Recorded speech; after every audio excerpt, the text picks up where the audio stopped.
Karena beliau memilih ilmu, maka dua opsi yang lain katut, ngikut, buntut. Karena beliau memilih ilmu, maka beliau juga menjadi kaya, beliau juga menjadi raja. Begitu juga dengan apa yang kita pilih sekarang. Kita duduk sekarang ini karena menomorsatukan ilmu.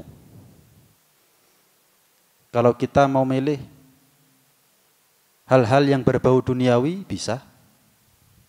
Kalau kita mau menomorsatukan hiburan mungkin, bisa.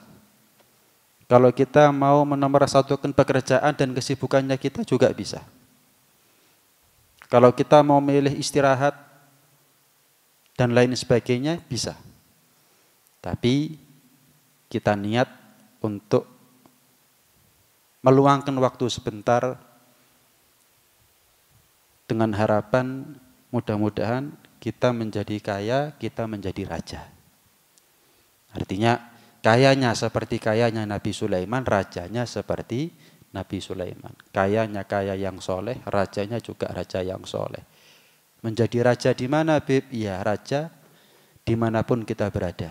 Mungkin di keluarganya kita, mungkin di lingkungan sosialnya kita. Menjadi raja itu bukan harus pangkat, bukan harus pakai mahkota.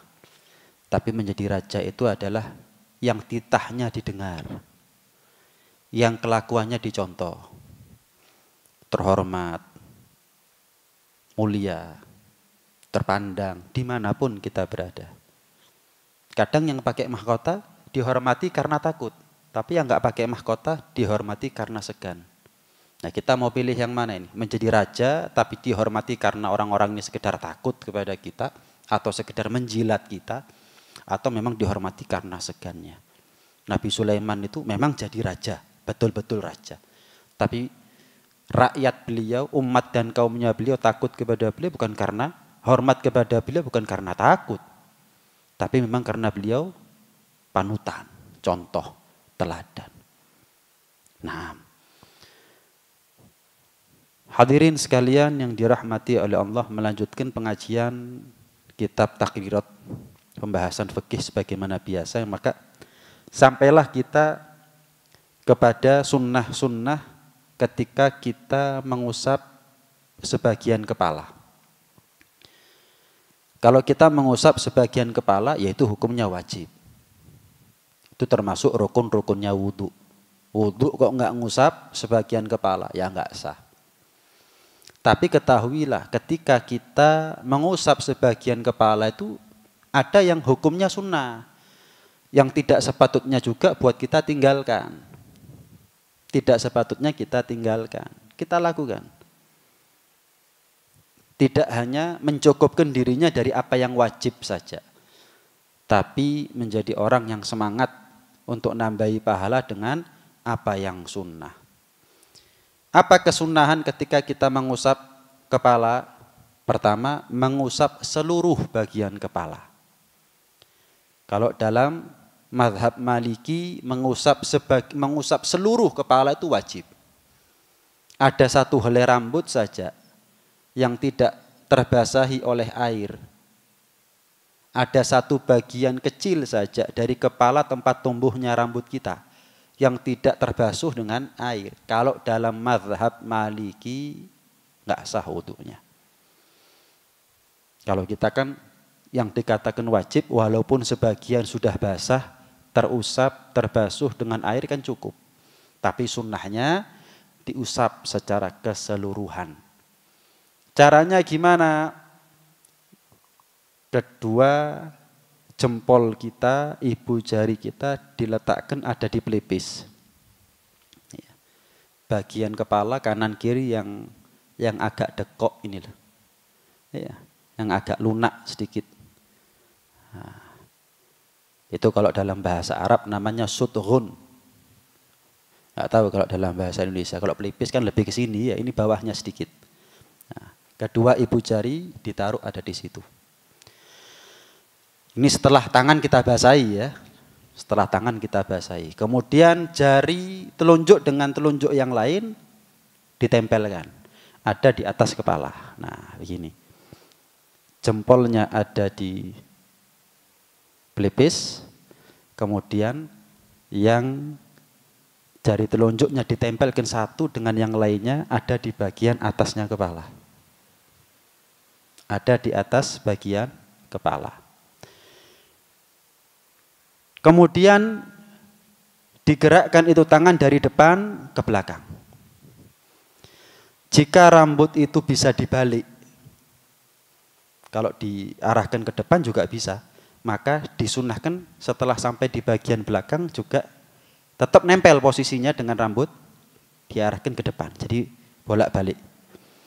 Tapi kalau rambut kita terlalu cepat atau terlalu panjang seperti rambutnya perempuan, maka tidak disunahkan untuk setelah sampai ke belakang, dari depan ke belakang dikembalikan lagi ke depan. Enggak. Kenapa? Ya percuma. Terlalu cepat atau terlalu panjang. Ya, tapi kalau rambut kita itu bisa dibalik, sekiranya kalau tangan kita putar ulang ke arah depan itu, rambutnya ikut bergerak, ikut terbasahi, ikut terbasuh seiring dengan jalannya tangan dari belakang ke depan, maka sunnah hukumnya. Sunnah hukumnya. Nah, dianjurkan ketika kita mengusap kepala untuk membaca doa. Ini anjuran sebagian ulama, diantaranya adalah Al-Imam Al-Ghazali. Apa bacaannya? Allahumma ghashini birahmatik. Ya Allah, tumpahkan kepada aku rahmatmu. Wa anzil alayya min barakatik, dan turunkan kepada aku, hujani aku dengan barokah-barokahmu. Wa adhillani tahta dhilli arsyik yauma la dhilla illa dhilluk, dan naungi aku, lindungi aku di hari kiamat, di akhirat, di mana di hari itu enggak ada perlindungan kecuali hanya perlindunganmu ya Allah. Sab'atun yudhilluhumullah fi dhillih yauma la dhilla illa dhilluh.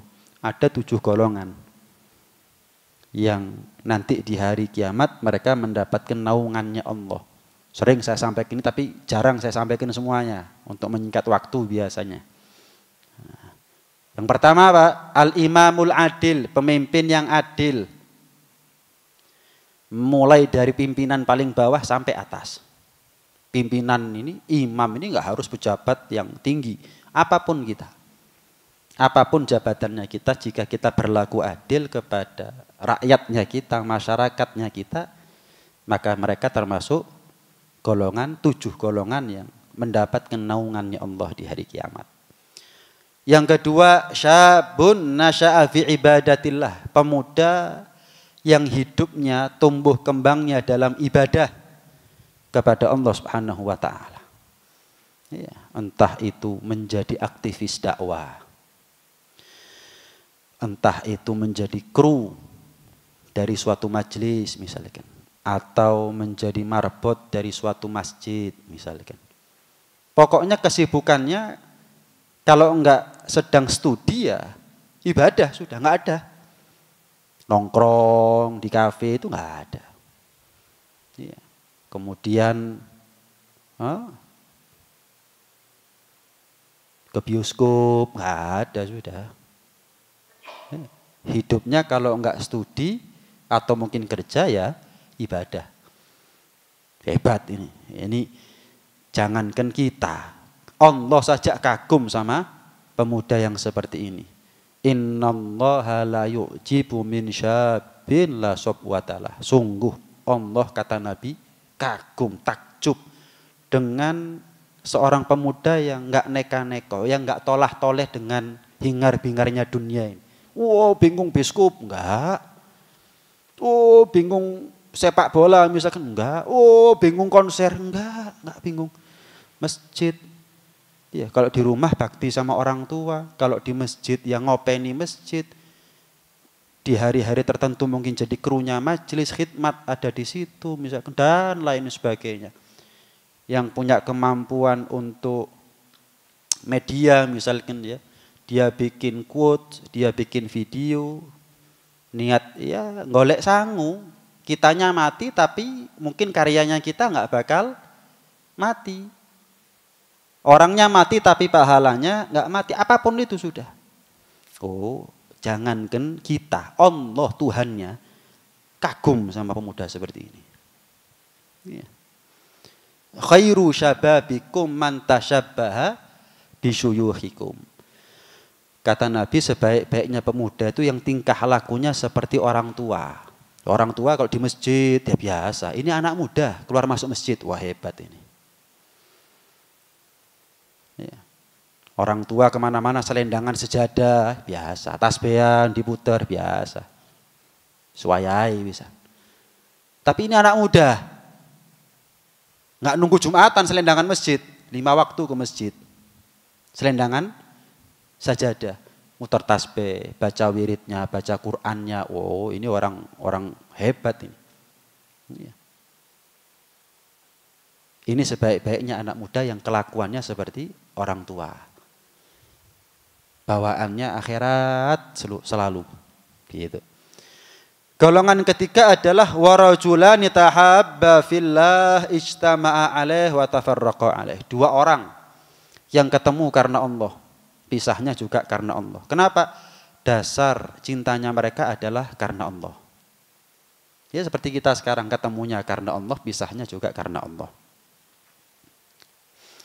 Yang keempat, rajulun qalbuhu mu'allaqun bil masjid idza kharaja minhu hatta yarji ilaih.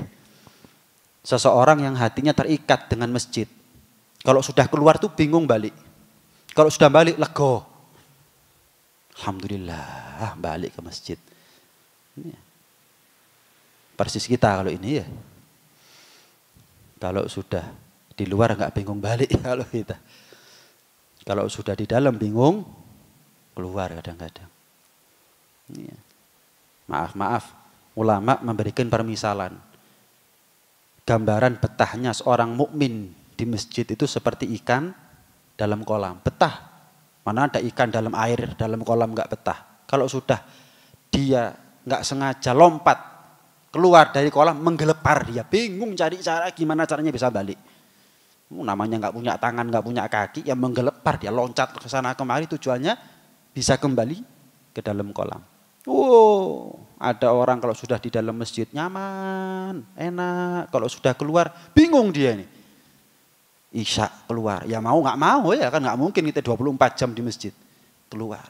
Nanti kesempatan nggak ya? Masih ada nggak ya kesempatan saya sholat subuh di masjid? Jangan-jangan terakhir. Bingung. Ini mukmin. Ini mukmin kata Nabi.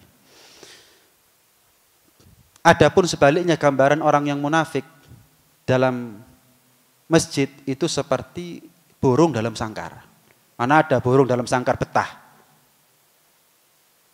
Nggak bebas, dia kepinginnya keluar. Kalau sudah keluar nggak kepingin balik burung itu. Kalau sudah di dalam sangkar kepingin keluar. Orang munafik juga begitu. Kalau sudah di dalam masjid bingung mau keluar, nggak betah. Maaf, panas bokongnya itu.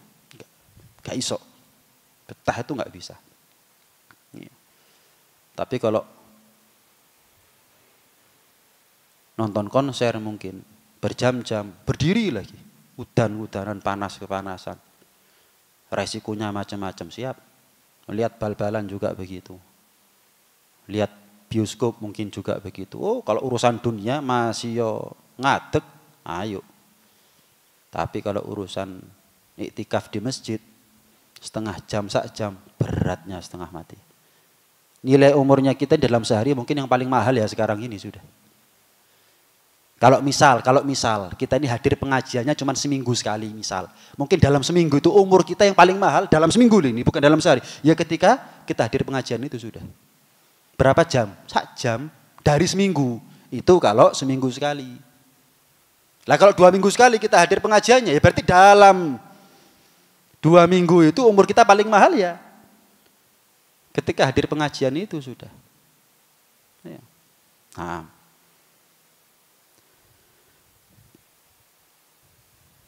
Warajulun dzakarallaha khaliyan fafadat aina. Golongan yang kelima adalah orang yang dalam keadaan sendiri berzikir kepada Allah sampai nangis. Zikir. Kalau kita ini nggak bisa nangis, paksa untuk menangis. Ya, latihan untuk nangis dalam zikir. Paksa. Sebetulnya bisa, tapi kita nggak pernah nyoba sih. Ya. Sekedar saran. Ambil waktu di tengah malam pastinya. Sunyi, hening, nggak ada orang. Gelar sejadahnya, ambil wudhunya, sholat 2 rakaat saja. Ya kelas pemula buat seperti kita nggak usah banyak-banyak, 2 rakaat saja. Sujud terakhir, jangan bangun kecuali nangis. Masya Didi. Terserah, cari alasan apa yang buat kita ini ambiar di atas sajadahnya kita. Terserah. Mau itu ingat orang tua, kek. Mau itu ingat dosanya kita, kek. Mau itu ingat masa lalunya kita. Kek. Yes. Jangan ambiar depan orang. Ambiar depan manusia dapat apa? Paling dilus-elus dadanya atau punggungnya seakan tak tunggak noise gitu-gitu. Tapi kalau ambiar depan Allah ini yang mahal hadirin. Mata yang menangis di dunia, mata itu tidak akan menangis lagi di akhirat. Tapi mata yang tidak pernah menangis di dunia, jangan-jangan mata itu akan banyak menangis di akhirat. Sekedar saran. Beber, sujud terakhir, sholat 2 rakaat saja. Tapi jangan bangun kecuali nangis. Mboyo apa caranya? Mau setengah jam, mau 1 jam sujud. Pokoknya begitu nangis titik, naik titik, berbes mili misalkan dia berkaca-kaca sudah, nah, baru bangun, salam. Besok dibaleni lagi. Itu. Sayyidina Umar itu sudah pasti masuk surga. Tapi saking seringnya nangis, pipinya itu lebam. Bukan lebam karena dipukul, tapi bekas tangisannya kalau sudah malam. Sayyidina Umar itu. Malah kalau Nabi Daud, tumbuh lumut. Kenapa? Nggak pernah kering, pipinya itu nggak pernah kering. Nggak bisa kebayang hadirin. Kenapa? Ya bukan levelnya kita memang. Mosok, bukan mosok. Ya memang karena kita bukan levelnya itu makanya. Di luar bayangannya kita, di luar akalnya kita. Karena kita nggak punya pengalaman seperti itu. Ini saran, coba nanti malam ambil wudhu jam 2, kayak jam 3. Sholat nggak usah banyak-banyak, 2 rakaat tapi sujud jangan bangun kecuali ya minimal berkaca-kaca, berbes mili. Syukur-syukur bisa nangis walaupun nggak sampai sing apa ya ngejer di depan Allah Subhanahu Wa Taala. Bangun, salam, tidur. Setelah itu turu. Besok lakukan lagi. Jangan sekali tok, ya besok lagi. Namanya latihan ya kadang-kadang tinju itu latihannya setahun hadirin. Padahal tandingnya cuman 3 kali 12 ronde, 3 menit kali 12 ronde, 36 menit. Latihannya setahun. Ya, kita pun juga begitu, kepingin bisa nangis. Ketika kita sendirian di hadapan Allah ya harus latihan memang. Harus latihan. Gitu. Atau mungkin bisa juga dengan memperantarai majelis, yang sering hadir majelis gitu loh. Iya. Kalau pengajian tok seperti ini memang nggak gampang ya untuk bisa nangis kepada Allah itu nggak gampang. Tapi kalau majelis apalagi ketika mahalul qiyam, itu kesempatan sudah. Meremo angkat tangannya. Bayangkan Rasulullah, bayangkan apapun yang bisa membuat kita ini nangis saat itu. Bayangkan itu waktu yang tepat buat kita. Jawaban kerinduan bagi orang yang cinta kepada Rasulullah itu bisa dirasakan ketika mahalul qiyam. Terjawab itu kerinduan itu. Tapi bukan terjawab terus hilang rindunya. Tua mbak nemen hadirin, tapi nggak apa-apa. Tapi nggak apa-apa. Makanya jangan heran kalau majelis itu nggak tambah didik, tambah wakil sing teko. Majelis sholawat itu di mana-mana ada. Mulai buka mata sampai merem ada majelis A. Tapi nggak ada itu gara-gara satu sama lain. Misalkan ibarat kata saingan, kemudian yang satu habis, nggak tambah akeh. Satu sama lain, yang ini tambah banyak, yang ini tambah banyak, yang ini tambah banyak, yang ini tambah banyak, enggak ada. Kenapa? Karena mereka merasakan apa yang tidak pernah mereka rasakan sebelumnya. Terutama ketika mahalul qiyam. Itu dinikmati. Kalau sudah mahalul qiyam itu jenengan nikmati. Itu belum tahu artinya hadirin yang dibaca. Dan yang ngerti arti ini jenengan. Dinikmati sudah. Wis dihayati, direnungi, meremai wis. Kadang-kadang kalau kita buka mata tuh ngelihat sana, ngelihat sini, ngelirik sana, ngelirik sini itu buyarkan konsentrasi, merem aja. Ben mahalul qiyam merem. Yes. Saya yakin jenengan minimal berkaca-kaca itu. Jenengan buka mata wis teles pisan. Makanya orang kalau sudah asyik dalam mahalul qiyamnya, nggak akan pernah pedot dia daripada majelisnya, nggak akan pernah pedot. Kenapa? Jawaban rindu bagi orang yang cinta kepada Rasulullah dia temukan ketika mahalul qiyam. Nikmat. Oh, Bib, tapi kan ada majelis yang nggak pakai mahalul qiyam, Bib. Contohnya apa? Burda, Bib. Oh, burda itu mulai awal sampai akhir itu. Mulai awal sampai akhir. Memang Imam Muhammad Al-Busiri ini sastrawan, hadirin. Sastrawan. Dulunya Imam Muhammad Al-Busiri ini kan pekerjaannya itu membuat syair untuk raja-raja, bangsawan-bangsawan, orang-orang kaya, karena memang dia dibayar untuk itu. Bikin syair begitu. Singkat cerita tobat, bikin burdah. Namanya sastrawan. Jenengan kalau punya terjemahan burdah, jenengan baca satu persatu itu, kata per kata, dalam. Perlu itu sebetulnya. Kalau ada majelis burdah, biar hanyut dalam cintanya, dalam rindunya jamaah ini dikenalkan apa yang dimaksud. Karena kalau dibaca terjemahannya tok nggak gampang paham. Karena ada istilah-istilah yang bingung, perlu dijabarkan. Tujuannya biar semakin meresap. Gitu hadirin. Ya, penasaran? Kepingin tahu gimana nikmatnya mahalul qiyam? Nah, cari majelis minimal seminggu sekali yang jenengan cocok. Minimal ya, bukan satu-satunya, minimal seminggu sekali, wis ojo pedot, mahalul qiyam nikmati sudah. Kalau sudah burda mulai awal sampai akhir itu. Enggak ada mahalul qiyamnya, tapi kalau sudah burda mulai awal sampai akhir nikmat semuanya itu. Iya. Nah. Kemudian yang keenam adalah rajulun da'athum ra'atun dzatu mansibin wa jamal. Ada seorang laki-laki yang diajak mesum yang oleh perempuan yang cantik jelita, cantik rupawan, lagi terhormat. Bukan diajak mesum sama wanita yang jelek, terus dia nolak, bukan.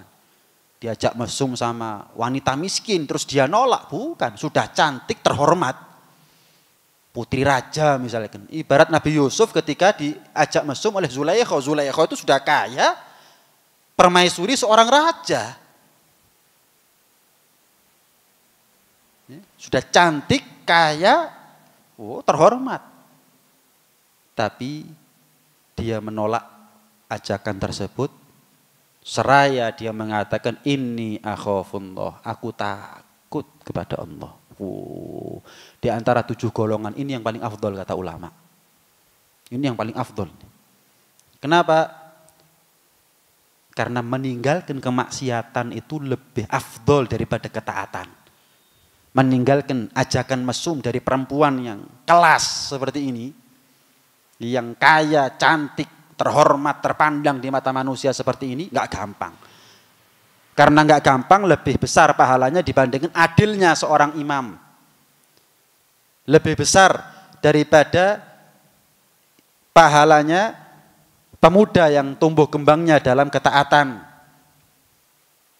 Lebih besar daripada pahalanya 2 orang yang ketemunya karena Allah, pisahnya karena Allah, yang hatinya terikat dengan masjid, yang sering menangis dalam sujudnya. Dan yang ketujuh adalah rajulun tasaddaqa bi shadaqatin fa akhfaha hatta la ta'lama shimaluhu ma tunfiqu yaminuhu. Yang ketujuh adalah orang yang sedekah kemudian dia rahasiakan. Sedekah ke yang kanan, yang kiri nggak tahu. Sedekah ke yang kiri, yang kanan nggak tahu. Memang secara umum hadirin, sedekah rahasia itu lebih afdol daripada yang terang-terangan. Ada kalanya sedekah yang terang-terangan lebih afdol daripada yang dirahasiakan. Tapi secara umum rahasia lebih afdol daripada yang terang-terangan. Kapan Bib sedekah terang-terangan itu lebih afdol daripada dirahasiakan? Dua syaratnya. Yang pertama, kita ikhlas. Sekiranya banyak orang tahu kalau kita itu sedekah dengan nilai segitu, kita ikhlas nggak? Dipuji orang, pengaruh nggak pujiannya mereka? Kalau misal itu viral, ada yang rusak nggak niatnya kita? Ketulusannya kita? Ikhlas. Yang kedua, kira-kira dengan banyak orang tahu sedekahnya kamu, ada yang ngikut nggak? Kamu menjadi motivasi nggak buat mereka? Menjadi inspirasi nggak buat mereka? Kan banyak orang sekarang, ini niatnya motivasi Beb, ini iya, cuman itu syarat pertama. Syarat kedua jangan lupa, kamu ikhlas nggak? Nyelamatkan orang itu harus nyelamatkan dirinya sendiri gitu loh. Ini niatnya baik Beb untuk ayo ngasih semangat orang-orang. Iya, jangan-jangan orang niru tapi kamu nggak ikhlas. Ini kadang-kadang orang, ya inilah, belajar. Jangan bikin hukum sendiri. Dua syaratnya. Memviralkan sedekah itu dua syaratnya. Yang pertama ikhlas, yang kedua kamu ditiru. Kalau kamu nggak ditiru, karena kamu bukan siapa-siapa, sudah main aman saja. Apa itu? Rahasiakan. Jangan sampai niatnya baik tapi gagal. Jangan sampai niatnya baik tapi gagal. Itu hadirin. Shadaqatus sir tudfi'u ghadabar rabb, dan sedekah rahasia itu bisa memadamkan murkanya Allah Subhanahu wa taala. Itu 7 golongan hadirin yang mendapatkan naungannya Allah di akhirat. Alhamdulillah kesempatan akhirnya nyampaikan 7-7-nya ini. Setelah biasanya satu pokoknya nyambung gitu aja sudah. Termasuk doa yang dianjurkan ketika kita membasuh atau mengusap kepala untuk kita baca adalah Allahumma harrim sya'ri wa basyari 'alan nar. Ya Allah, haramkan rambutku, haramkan kulitku tersentuh daripada api neraka. Allahumma ghashini birahmatik wa anzil alayya min barakatik wa adhillani tahta dhilli arsyik yawma la dhilla illa dhilluk. Allahumma harrim sya'ri wa basyari 'alan nar. Nah, lengkapnya begitu. Dilaminating. Cari di Google ketemu dilaminating. Buat kertas, dilaminating, tempelkan di, ya kalau di kamar mandi ya nggak bisa memang iya. Tapi kalau di toilet umum nggak ada masalah, ditempelkan itu. Baca. Insya Allah nggak sampai sebulan karena sering baca, apal-apal sendiri sudah. Sama seperti kita apal sama Yasin, bukan karena ngapal no. Gara-gara tahlilan seminggu sepisan nih Gusian. Ya gimana kalau sehari 5 kali kita baca itu doa-doanya? Oh, apanya nggak apal? Apal akhirnya. Kemudian kesunahan berikutnya adalah di tengah-tengah kita mengusap wajah sekaligus mengusap kedua telinga.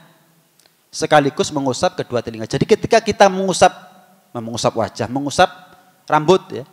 Ketika kita mengusap kepala sekaligus diikut sertakan telinganya. Sebagaimana wajah waktu itu. Kita mengusap wajah jangan lupa diikut sertakan kita mengusap telinga. Kenapa? Karena ada pendapat telinga bagian daripada wajah. Ketika kita mengusap kepala juga begitu. Mengusap kepala diikut sertakan, dikatut no kedua telinga ini. Kenapa? Ada pendapat yang mengatakan kedua telinga itu bagian daripada kepala. Gitu. Ya.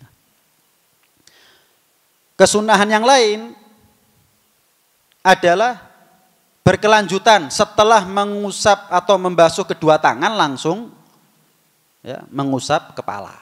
Kan sudah kita bahas kemarin. Kalau kita ini orangnya normal, bukan orang yang beser, bukan perempuan yang istihadhah, maka yang namanya membasuh satu anggota badan langsung setelah kita basuh anggota badan yang sebelumnya, basuh kepala langsung setelah kita membasuh tangan. Basuh tangan, langsung basuh kepala. Langsung ini hukumnya sunnah buat kita. Orangnya normal. Tapi kalau buat dua orang ini, yang pertama adalah perempuan istihadhah atau orang yang beser. Maka langsung itu hukumnya apa? Wajib. Enggak boleh ditunda-tunda. Saya ingatkan sekali lagi, yang namanya langsung itu adalah pokoknya ketika kita basuh tangan, muka belum kering. Walaupun pindah tempat, tapi kok muka belum kering, terus kita basuh tangan, ya berarti langsung itu namanya. Langsung itu tidak harus satu tempat. Basuh tangan. Tangan belum kering, basuh kepala. Ini namanya langsung. Dalam istilah fikih disebut mualah. Mualah. Berkelangsungan atau berkelanjutan, berkesinambungan, langsung, lanjut. Ya. Tapi kalau sudah kering, kemudian kita basuh anggota badan yang wajib kita basuh berikutnya, ya kalau kita orang normal maka tetap sah wudunya, tapi nggak dapat pahala sunnah. Tapi kalau kita beser atau perempuan yang sedang istihadhah, maka hukum wudunya nggak sah, harus ngulang dari awal. Ya. Kesunahan yang lain daripada ketika kita mengusap kepala adalah menigakalikan hitungan. Jadi mengusap kepala itu sebanyak 3 kali. Ya. Sebagian ulama mengatakan, ada pendapat yang mengatakan mengusap kepala itu cukup sekali. Karena nggak ada riwayatnya. Nabi itu mengusap kepala 3 kali. Tapi kita mazhab Syafi'i tetap sunnah 3 kali. Kenapa? Dikiaskan dengan anggota badan yang lain. Nabi mengusap wajah 3 kali, tangan 3 kali, kaki 3 kali. Ya berarti kepala juga 3 kali. Jadi hadis yang jelas menggambarkan bahwa Nabi ketika wudhu basuh kepala itu 3 kali itu memang nggak ada. Tapi hadis yang menjelaskan bahwa Nabi ketika basuh wajah, tangan, kaki itu 3 kali ada. Disinilah kronologi kenapa kok ada perbedaan pendapat. Mazhab Syafi'i tetap basuh kepala walaupun nggak ada hadisnya sunnah 3 kali. Kenapa? Karena nggak ada larangan. Yang kedua, kias hasil analogi daripada anggota badan yang lain. Nah, kenapa kalau wajah 3 kali, tangan 3 kali, kaki 3, giliran kepala kok 1 kali? Sebagian ulama mengatakan wajah, tangan, kaki 3 kali. Kalau rambut atau kepala cukup sekali. Cukup sekali. Gitu hadirin. Ya. Nah, saya tambahi sedikit. Adapun kesunahan setelah mengusap kepala. Setelah kita mengusap kepala ngapain? Mengusap apa kira-kira?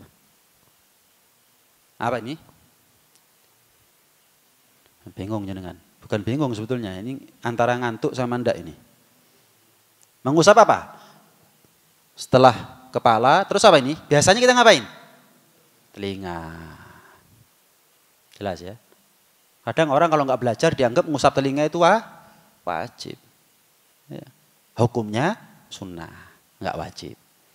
Tapi ya tetap dilakoni. Oh alah sunnah, terus nggak dilakoni dadakno. Tahu itu justru dilakukan gitu, bukan tahu malah ditinggalkan. Ya. Oh ternyata baca surat pendek setelah Fatihah itu sunnah, misalkan. Akhirnya nggak baca surat pendek, misalkan. Dilakoni. Ya. Oh ternyata mengusap atau membasuh 3 kali, sebanyak 3 kali, diulang-ulang 3 kali itu sunnah. Akhirnya sepisan tok mari ngono. Jangan. Tahu itu justru dilakukan. Ya. Nah, mengusap telinga. Sudah pernah saya sampaikan kan, mengusap telinga kalau kita lakukan semuanya itu bisa sampai 15 kali. 3 kali pertama, ketika kita mengusap wajah, diikut sertakan telinganya. Sudah kita bahas. Yang kedua, 3 kali yang kedua. Ketika kita mengusap kepala. Ketika kita mengusap kepala, diikut sertakan telinganya. Sisa berapa tadi? 9. 3 kali yang ketiga setelah kita mengusap kepala tadi itu dengan air yang baru. Kalau basuh telinga barengan sama mengusap kepala itu airnya sama. Air yang kita gunakan untuk mengusap kepala sekaligus mengusap telinga. Begitu. Tapi ini beda lagi. Kesunahan yang lain itu adalah dengan air yang baru. Setelah dia mengusap kepala selesai 3 kali sempurna, dia ambil air yang baru. Kemudian apa? Ini yang biasanya kita lakukan sebelum mengusap kaki, membasuh kaki. Jari telunjuk masuk ke dalam lubang telinga, adapun jempol berada di bagian luar telinga. Jari telunjuk membersihkan lipatan-lipatan yang ada di bagian dalam, jari ibu jari jempol itu membersihkan kotoran atau daki mungkin yang nempel ada di bagian luar telinga. Caranya begitu hadirin. Ya, caranya begitu. Berarti sudah berapa? 9 ya? 9. Diulang-ulangi 3 kali. Ambil air yang baru lagi. Ini 3 kali yang keempat ini. 3 kali yang keempat. Ambil air baru lagi. Ya. Kemudian apa? Ada riwayat, ya, ada yang bilang sunnahnya pakai telunjuk, ada yang bilang sunnahnya pakai kelingking. Khusus untuk lubang telinga saja. Jadi ambil yang baru, kelingking. Mau pakai telunjuk boleh, kelingking boleh. Nah, dua-duanya yang jangan ya. Jelas ya. Khilaf di antara ulama. Mau yang telunjuk boleh, mau yang kelingking boleh. 3 kali. 12 kali berarti sudah ya. 3 kali yang kelima, 3 kali yang terakhir, dengan air yang baru lagi, cukup ditempelkan gini aja telinganya. 1, 2, 3. Wis. Jelas ya? Berarti total ada 15 kali. Dan setelah itu juga sebagian ulama seperti Imam Ghazali dan juga Al-Imam Rafi'i dan ulama yang lain mengatakan setelah kita membasuh telinga sedemikian rupa, jangan lupa untuk dengan air yang baru kita basuh leher. Muter, mulai depan sampai belakang. Mu'tamad dalam mazhab Syafi'i enggak sunnah. Tapi tidak dilarang. Banyak ulama-ulama top, Imam Ghazali, Imam Rafi'i mengatakan sunnah. Kenapa? Karena memang ada riwayat. Ya, ada riwayat.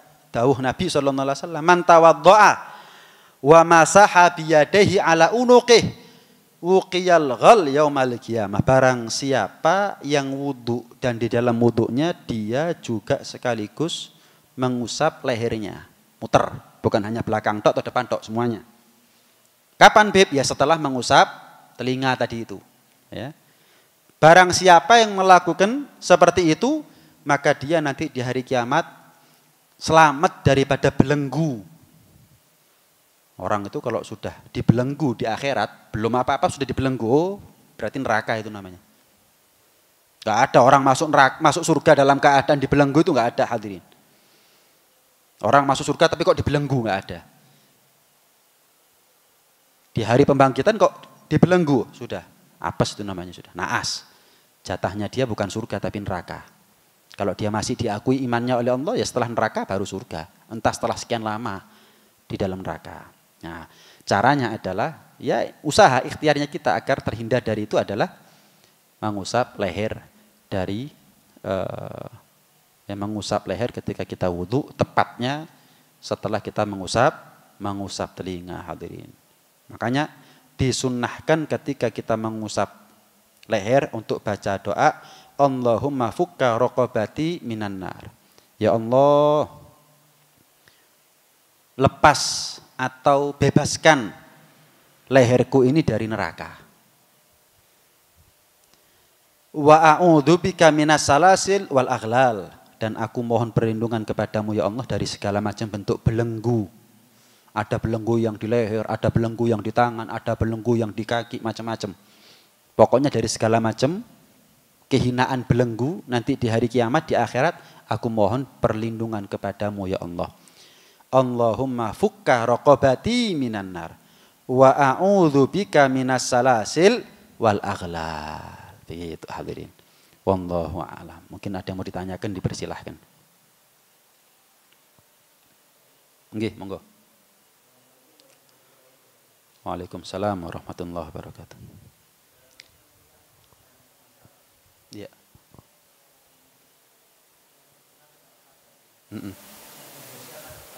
Syafi'i.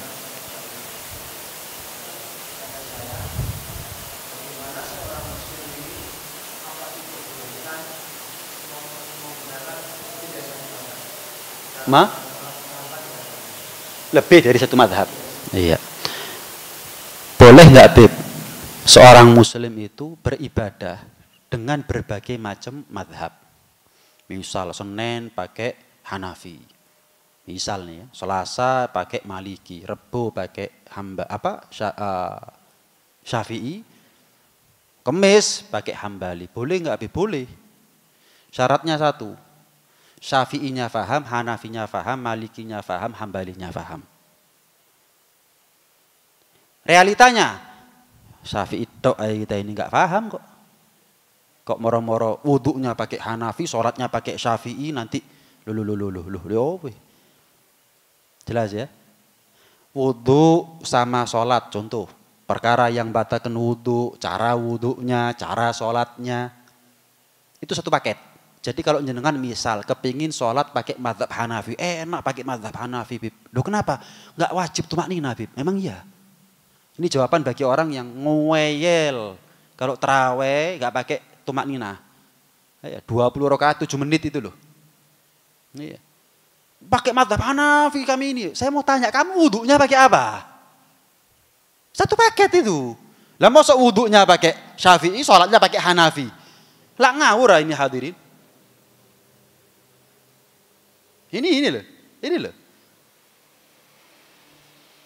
Boleh. Senin mazhab A, Selasa mazhab B, silakan. Tapi yang fahami semuanya. Lu memang boleh. Kalau ada misal saya faham 4 mazhab, faham. Maka bagaimana? Oh saya milih hari Senin ini, hari Selasa ganti. Silakan, nggak apa-apa. Kenyataannya siapa? Contoh kita di Indonesia mau belajar mazhab Hanafi, nang sopo? Ayo, kita mau belajar mazhab Maliki ke siapa? Anda cari kitabnya mazhab Maliki, Hanafi, Hambali di toko-toko kitab ya gak ono, ustadze ya ora ono, pengajiannya ya ora ono. Ada Bib Ustadz Fulan itu bukan mazhab Hambali, gak duwe mazhab malahan. Beda lagi, lebih parah. Paham ya? Wajib loh bermazhab, itu wajib hadirin. Hukum dasarnya memang gak wajib. Tapi permasalahannya kalau kita gak bermazhab, kita wudhunya mau pakai caranya siapa? Langsung buka hadis lah kita ini. Oh saya Bib wudhunya itu kitab dan sunnah Bib. Oke, coba kitab Al-Qur'annya buka. Gimana cara wudhunya yang dijelaskan oleh Allah dalam Al-Qur'an? Gimana cara wudhunya Rasulullah? Buka hadisnya, ketemu. Oh, enggak ketemu hadirin. Orang seperti kita enggak bisa. Maka taklid ngikuti Imam Syafi'i. Loh apa ngikuti Imam Syafi'i ini salah tak? Belum tentu surga Bib Imam Syafi'i, apalagi kamu. Kira-kira Imam Syafi'i belum tentu surga. Terus kita pasti surga tak? Misal Imam Syafi'i salah masuk neraka. Terus kita masuk surga kira-kira. Bayangkan kita masuk surga, Imam Syafi'i keliru masuk neraka. Masuk akal kira-kira. Ayo coba. Alasannya mereka nggak mau bermadzhab kan, Imam Syafi'i itu manusia, saya juga manusia. Iya menungsone podo. Kalau perlu Kanjeng Nabi itu juga manusia. Ojo mana Imam Syafi'i, Nabi itu juga manusia. Terus wes bikin syariat baru kamu begitu. Enggak gitu hadirin. Kan banyak orang sekarang anti mazhab. Enggak begitu. Oh iya.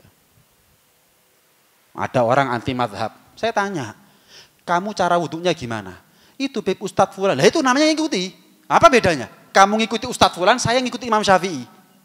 Apa bedanya? Loh iya kan? Kalau anti mazhab itu apa-apa bukanya Al-Qur'an. Hadis, wis. Bukan buka kitab, bukan hadir pengajian katanya Ustadz, apa meneh bondoi mek YouTube. Enggak hadirin. Itu namanya tetap taklid.